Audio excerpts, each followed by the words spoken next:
with your hosts, Andrew Romanella. I don't think I'm good enough in this spot based on my own personal mental health, so I can't continue.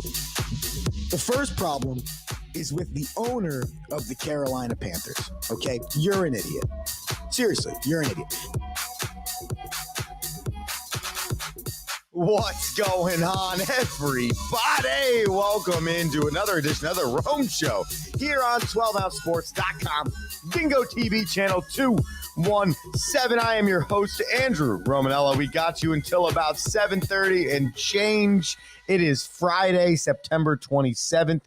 We have some Thursday night football to break down, some playoff baseball to discuss, and a weekend slate to get you ready for. Make sure you follow us on social media. The Rome Show 1, that's Instagram, that's TikTok, that's X, that's Facebook, that's wherever you are on social media. Follow the show, The Rome Show 1. Listen, I feel really energized this morning on a Friday. You would never believe that up until about 11 o'clock last night, I was spending my time in section 335 of MetLife Stadium witnessing the New York Football Giants lose to the Dallas Cowboys. And that's where we're going to start today. That is exactly where we're going to start today, because watching Thursday night football, watching the Cowboys, watching the Giants, there's so much to break down here.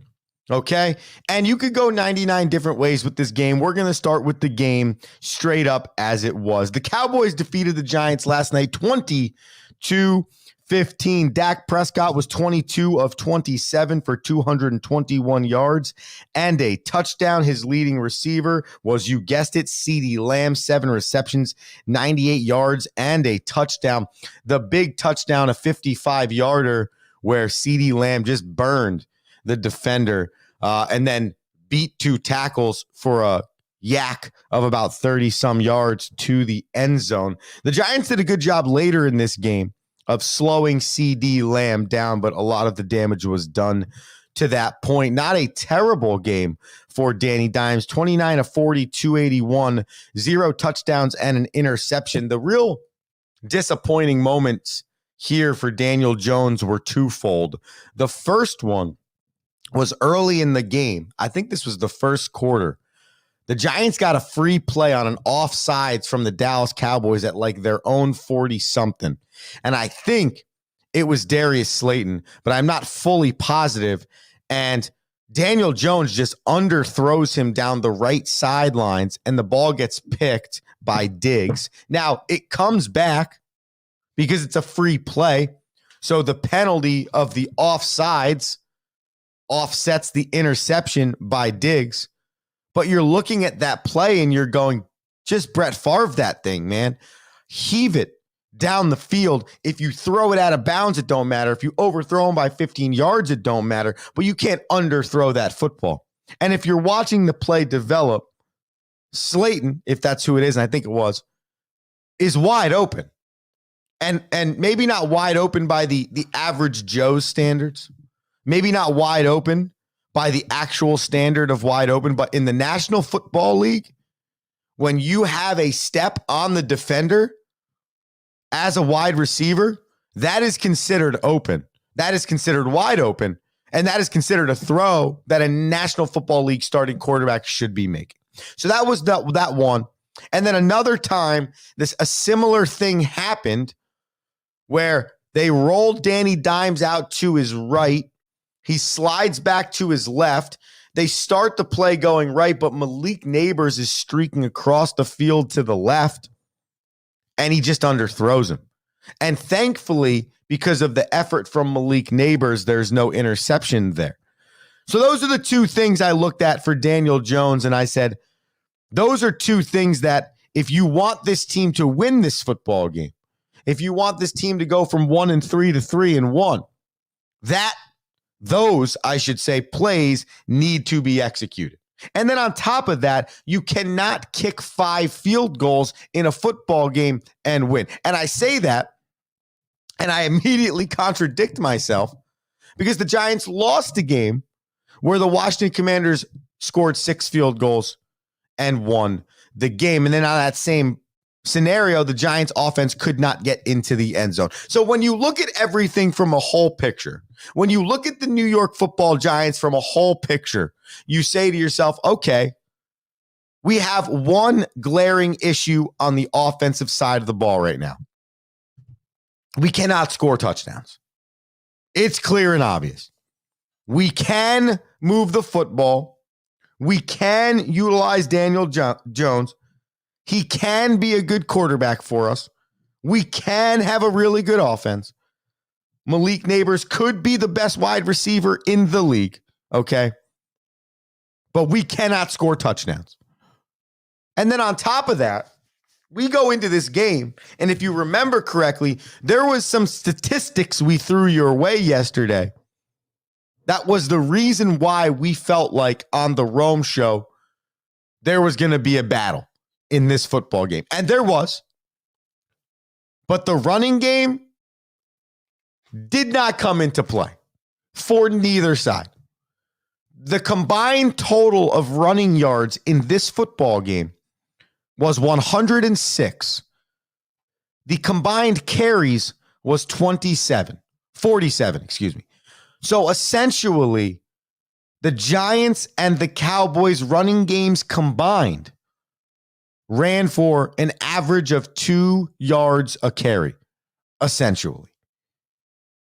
And the Dallas Cowboys have the worst running defense in the league. The Giants have the 23rd worst running defense in the league. And there was no push for the Giants offensive line on the Dallas Cowboys in this football game. And kudos to the Cowboys, okay? Because they had 2 terrible weeks in a row. 2 weeks in a row where you did not believe that the Cowboys could be a legitimate football team. Now, I still have my qualms. I can't decide if it's a Mike McCarthy thing. I don't think it's a Dak Prescott thing. As much as people want to hate on Dak Prescott, he's better than 85% of the quarterbacks in the league. I think you could hand pick at least 15 teams right now that you'd put Dak Prescott on. Here we go. Miami Dolphins. Possibly the New York Giants. The Cleveland Browns. Probably the Pittsburgh Steelers. I know they're winning with Justin Fields, but what's more realistic? You might put him on the Lions. Maybe the Packers, the Vikings, the Falcons, the Panthers, the Colts, the Jaguars, the way Trevor Lawrence is playing right now, the Titans. You would have a good argument for the Raiders. The Chargers, you'd have a really good argument for right now. Maybe the Seahawks, maybe the Rams, maybe the Cardinals. There are 13 to 15 teams. You're like, he could play for those teams right now and make it a better situation. There are 8 to 10. He'd have to be on the field. Like, if you had Dak Prescott as the Cleveland Browns quarterback, you'd actually think that they had a legitimate chance. If you had Dak Prescott as the Indiana Colts quarterback with the running game of Jonathan Taylor, that could be in a completely different ball club. If you had Dak Prescott with the Miami Dolphins right now, instead of a Skylar Thompson, Tyler Huntley combination, that could be the best team in the AFC. So as much hate as we want to give Dak, as little winning as he's done, which is true, until he changes that, it doesn't change from the play of the quarterback position and the trending of quarterback play in the National Football League right now. You'll take Dak Prescott 10 out of 10 times. And I realized that last night. He has the things that are necessary to keep you in every football game. Is he going to throw a few balls errant and try and fit them into a window and throw a pick? Yes. Is he going to get a little overzealous sometimes? Yes. Sometimes you don't look great. I didn't say he was the best quarterback in the league. I didn't put him on the shelf of Patrick Mahomes. But in the pantheon of quarterback play right now and the trending of quarterback play, there can't be a person out there that doesn't want Dak Prescott outside of maybe the Bills, the Chiefs, the Jets for this singular season. Oh, I forgot to include the Patriots on that need a quarterback. The Commanders, the Eagles. Ideally, the Packers, They believe Jordan loves that guy, the Bengals, the Ravens. I mean, it takes you a second to get to teams that have a quarterback that you trust. Like, do you trust Bo Nix in Denver yet? Are you fully on board with Justin Herbert in LA? What's going on with the Raiders? Do you believe Kyler Murray in Arizona is the answer? Will Matt Stafford continue, or is he closer to the end than the beginning? Is it Brock Purdy in San Fran? And when does it happen without Geno Smith? That's the AFC and NFC West combined, and you could make an argument for every team minus the Chiefs having a legitimate thought for the next 3 to 5 years. They're going to have to think about who their quarterback is. There then enters the Dallas Cowboys, where if you can clean up the lack of inconsistent show up for the Cowboys, that is their biggest issue. If you look at the Dallas Cowboys over the last 5 years of football, it's just a lack of consistency. There's no, hey, they looked really good for the last 7 weeks in a row. There's no, hey, it's clear cut for every single game. The Cowboys are that good. And if you look at their schedule from last year, okay, you go through a stretch of 5 straight victories where you score 33 points or more. Looking at the schedule from last year, the Dallas Cowboys scored 33, let's call it 30 or more points 9 times. 9 times. And they had one of the better defenses in the league. Now they lose their defensive coordinator. Not a lot of people believe in the head coach. I am one of those people. Nothing to slight against Mike McCarthy, but unfortunately, outside of one Super Bowl with Aaron Rodgers over 15 years ago, there's not much to see there to believe that he can take this team and take them to the next level. But it's a high-powered offense. But in the same breath of they scored 30-plus points 9 times last year, they only scored 16 against the Cardinals, 10 against the 49ers, 23 against the Eagles, 10 against the Bills, and 20 against the Dolphins. So against 4 of 5 playoff teams last year, they could not get over 20 points. And therein lies the issue. Inconsistency. To finish, their defense answered the bell. I gave you some numbers on the show yesterday about how poor the Dallas Cowboys defense has been to this point in time, more specifically their running defense. And that was a huge difference. And on a short week, Cowboys played Sunday, bounce back, play Thursday, and you make that many great adjustments on the defensive side of the ball. Coverage was pretty good for the most part. Bend, don't break, which I think is honestly sometimes the best type of defense, and shut the running game down. And you could see clear and early the Giants wanted to run the football. That's what they wanted to do. I was screaming, run the rock from my section the entire time. And the Cowboys executed their game plan. Now, a few tough injuries in this game. For the Cowboys, Micah Parsons, he goes down. You find out today how bad it's going to be. I believe it was his foot. And then late in the game, Malik Neighbors trying to make a play for the Giants. He's falling out of bounds, trying to make the catch. Diggs lands on top of him. He doesn't get up right away. He gets to the blue tent. He doesn't finish the game. So you have arguably the best player on the Dallas Cowboys, possibly in an injury situation. You don't really know what's going to happen for them moving into next week. They do have 10 days off. So if you find out it's not a serious injury, hopefully you don't lose Micah Parsons. And then in terms of Malik Neighbors, I don't know what you do if you're the Giants if you lose Malik Neighbors, because yesterday's game alone should give you every inclination of why he's the most important player on the team. 12 receptions, 115 yards. Okay?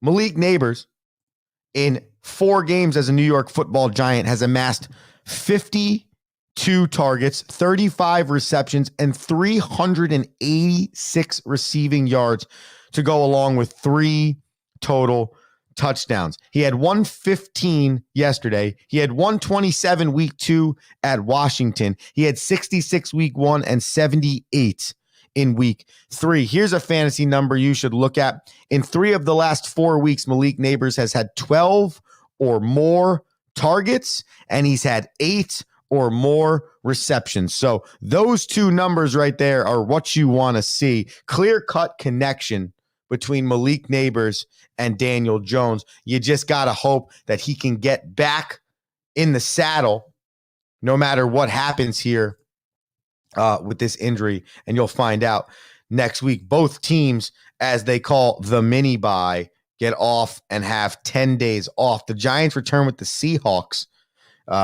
next week, whereas the Dallas Cowboys will return to the playing surface with not a game, which we'll figure out who the Cowboys play next week. Not that it's that important anyway. So either way, electric atmosphere at MetLife last night.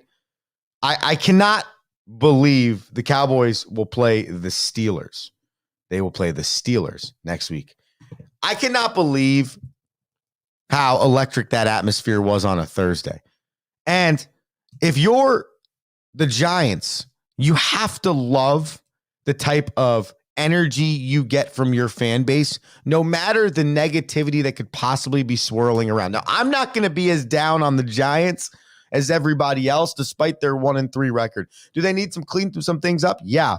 Is it not exactly what you'd be hoping for? Of course, no one wants their team to be 1-3, but you're getting better play from your quarterback than anyone would have ever thought over the last 3 weeks. Your surefire number 1 wide receiver is a surefire number 1 wide receiver. You have a guy on the defensive end in Phillips that didn't play last night, but is a rookie and is really good. You have a 4th-round pick running back that's also a wide receiver that you actually really like. There are things here that look really freaking good for the football Giants. They got to get better on the run game, and they have to put the ball in the end zone. There's no ifs, ands, or buts about it. I just want to say this real quick before we go to our commercial break. We just need to make one more change to the dynamic kickoff. That's all, okay?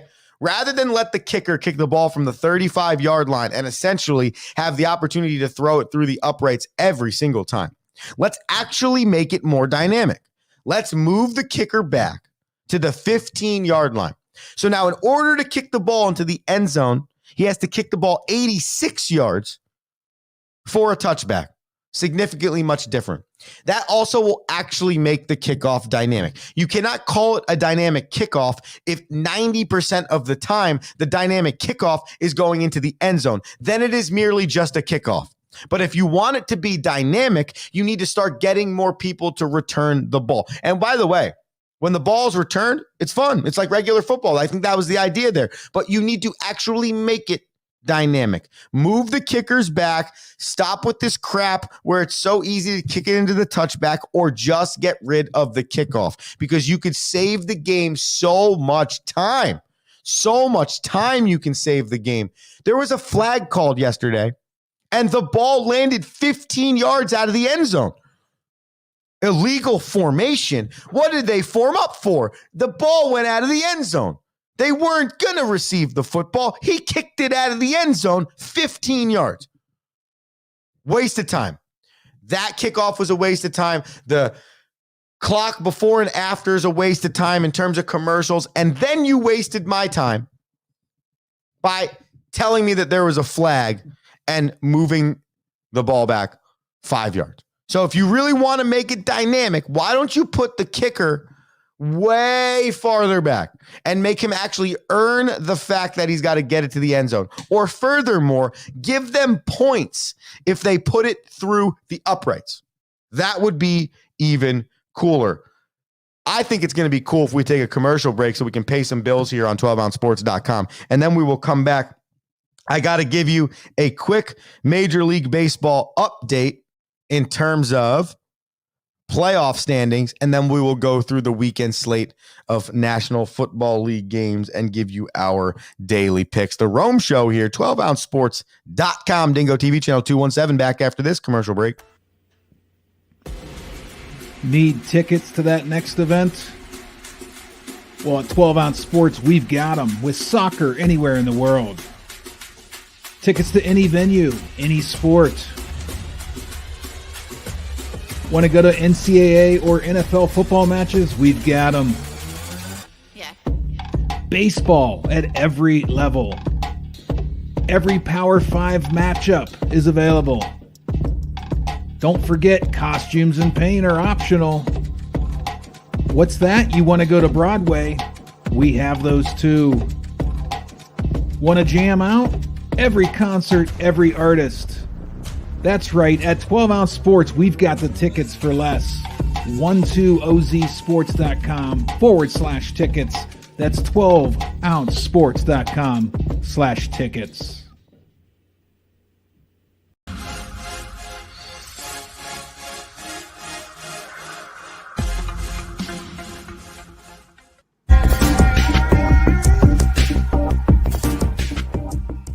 Welcome to MyBookie.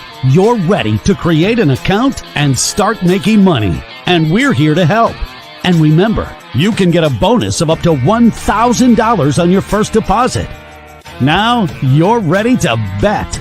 Just go to mybookie.ag, visit the sportsbook, click on your bet, and input the amount you want to risk or win in the bet slip. Yes, it's that easy. Just remember, at MyBookie, you play, you win, you get paid.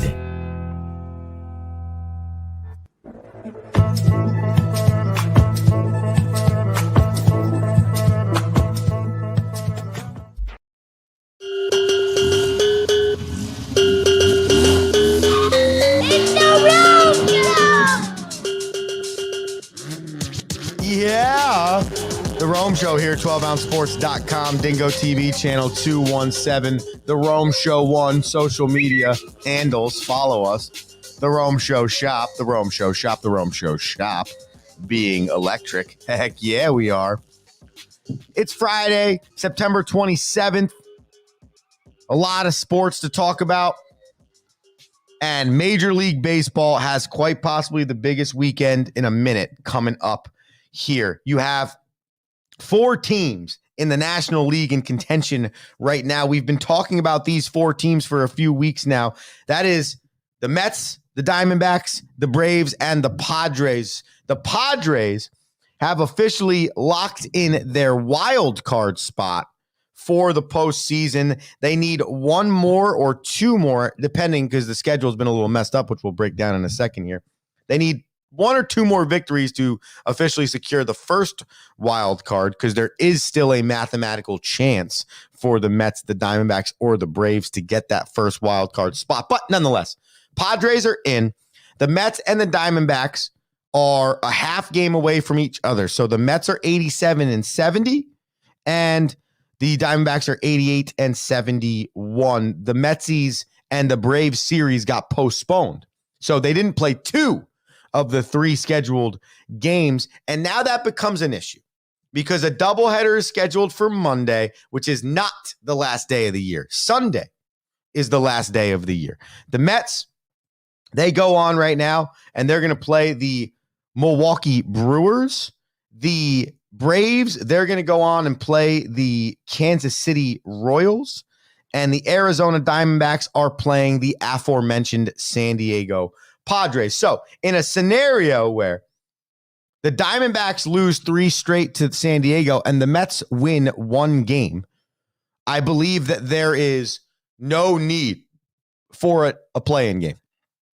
Now, if the Mets were to lose 2 of 3 and the Diamondbacks were to win 2 of 3, then they have to play those 2 doubleheader games no matter what happens to the Braves. So an interesting situation because the weather was so bad, they canceled both games 2 days in advance and then put this game onto a Monday. And that's a really tough scenario. The Mets got to go to Milwaukee, play now what they thought was the 3 most important games against the Braves in Atlanta, and then go to Milwaukee and secure your spot. Now has become try and secure your spot in Milwaukee and hope that you don't have to play those 2 other games, because then you're going to have to go to Atlanta, play a doubleheader on Monday, and then I want to say the playoff slate of games starts on Tuesday or Wednesday. I think it is Tuesday. That would be Tuesday, October 1st, would be the first set of playoff games. And the Mets and Braves will be playing a doubleheader on Monday, the 30th. Now, I don't believe. Yeah, no, NL wildcard game 2. Yeah, both NL wildcards are playing on that Wednesday the 2nd. So if you're the Metsies, you're saying to yourself, we have to Tuesday the 1st. I was right the first time. So that is tough. So if you have to go play that doubleheader game and then go play the playoffs the next day, that's going to be super tough for the Mets. So that is what you're looking for in the American League.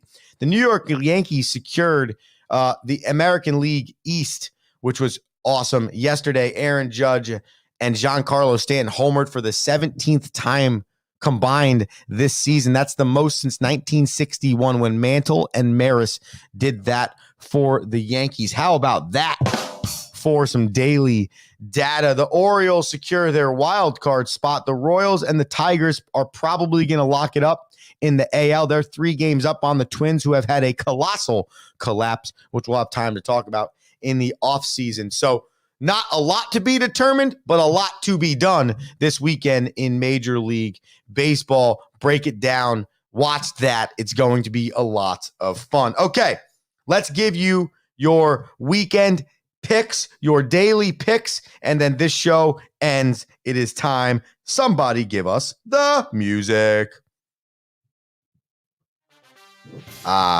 Here we go.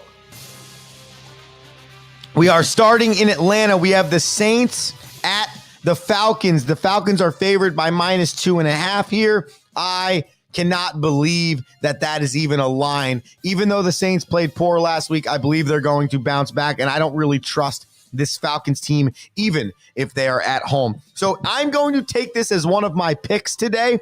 Give me the Saints plus the 2.5 against the Falcons. The Rams, they travel to Chicago. The Bears are favored by 3 in this game. It's a really tough game to pick. I'm going to err on the side of the Bears here because the Rams defense is so bad. So give me the Bears, and I would take the Bears with the -3 there.